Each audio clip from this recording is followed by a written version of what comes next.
তেওঁ তোমাকে এলপিস্কুলখনত কৈছে এওঁ কিন্তু তোমাকে বেছি ভালকে পঢ়ে মানে এওঁ যে পঢ়াব জানে এওঁ যে ল'ৰা ছোৱালীবিলাকক পঢ়াব জানে সেইটো হ'ল তেওঁৰ স্কিল তোমাৰ নলেজ আছে তুমি PhD কৰিলা তোমাৰ নলেজ আছে তুমি একদম ছচিয়লজি বহুত বস্তু জানা বুজি বুজাব লাগিব সেই কথাটো কেনেকে শিকাব লাগিব ল'ৰা ছোৱালীটো যদি তেতিয়াহ'লে তোমাৰ এমপ্লয়েবিলিটি নাই তোমাৰ চাকৰি পাৰিছে নোৱাৰি মোৰ যদি এটা কোম্পানী আছে তুমি যদি ডিগ্ৰী পাছ কৰি মোৰ তালৈ আহিছা আহি পেলাই তুমি কোৱা যে মই তোমাক কিয় ৰাখিম মই যদি কোম্পানীৰ মালিক হম মই তোমাক মই কিয় চাকৰি দিম মোৰ কি লাভ তোমাক চাকৰি দিলে মই ছাৰ আপোনাৰ চব কাম কৰি দিম আৰে সব কাম মানে মোক কাপোৰ ইস্ত্ৰি কৰিবতো নালাগে সেইটো বেলেগে কৰিব মোৰ কোম্পানী কাম লাগিব মোৰ কোম্পানী কাম কৰিব তোমাৰ কি কি কেপাচিটি আছে মই যে তোমাক মেচিন আছে তুমি এইটো মোক কৰি দিয়া ছাৰ মই এইটো নাজানো কেলে তুমি প্ৰধানমন্ত্ৰী বনাই দিয়া সিও কাকো চৰকাৰী চাকৰি দিব নোৱাৰে পচিবল নহয় ইকনমি চিষ্টেমটোৱে তেনেকুৱা নহয় চৰকাৰী চাকৰি কনজিউমাৰ প্ৰডিউচাৰ নহয় প্ৰডিউচাৰ কিন্তু ডাইৰেক্টলি প্ৰডিউচ নকৰে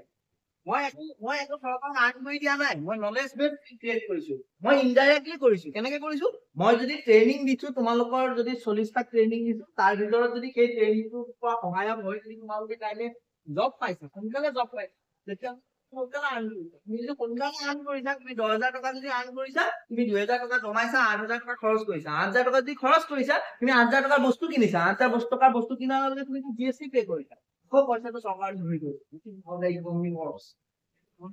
পইচাটো চাৰ্কুলেট কৰে যদি তুমি জব নকৰা তেতিয়াহ'লে তুমি পইচাটো যদি নঘটিলে তুমি খৰচ নকৰা যদি তুমি খৰচ নকৰা তেতিয়া টেক্স নাপায় চৰকাৰে বুজি পালানে সেইকাৰণে তুমি জব পাব পৰা হ'ব লাগিব that is very very important আৰু সেইটো হ'বৰ কাৰণে ইনডাইৰেক্টলি কৰিছা কিন্তু কোনোবা এটা কোম্পানীত কাম কৰিছা বা এখন পেপাৰত কাম কৰিছা তুমি তেতিয়াহ'লে পেপাৰখনটো ইমিডিয়েট বিক্ৰী হৈ যাব মই আজি কৰা কামটোৰ ফলটো মই আজিয়ে চৰকাৰক দিব পৰা নাই বহুত দিন পিছত দিব পাৰিম সেইকাৰণে চৰকাৰী চাকৰি হিচাপে মই ডাইৰেক্টলি ইকনমিক কন্ট্ৰিবিউট তেনেকে কৰা নাই কিন্তু তুমি যদি এখন পেপাৰত চাকৰি কৰিছা কাইলৈ তোমাৰ কিমান হাজাৰ কোটি পেপাৰ বিক্ৰী হৈছে বিক্ৰী হোৱাৰ লগে পেপাৰৰ মালিকে কিমান টকা পাইছে পোৱাৰ লগে চৰকাৰ টেক্স ইমিডিয়েটলি কন্ট্ৰিবিউট কৰিছা দেট ইজ হোৱাই তেনেকুৱা ধৰণৰ জবটো বেছি ইম্পৰ্টেণ্ট গতিকে কেতিয়াও মনত ভাবি নল'বা যে আমি চৰকাৰী চাকৰি পামেই that is another angle of skill development সেইকাৰণে মই কৈ আছো নট পচিবল কোনেও নোপোৱা বহুতে ভাবি আছিলে মই ভেৰি গুড মই কৰা নাই যে এইটো কৰিব নালাগে মই জাষ্ট ষ্টেটিষ্টিক্সটো কৈছো ইমানখিনিয়ে কেতিয়াও নাপায়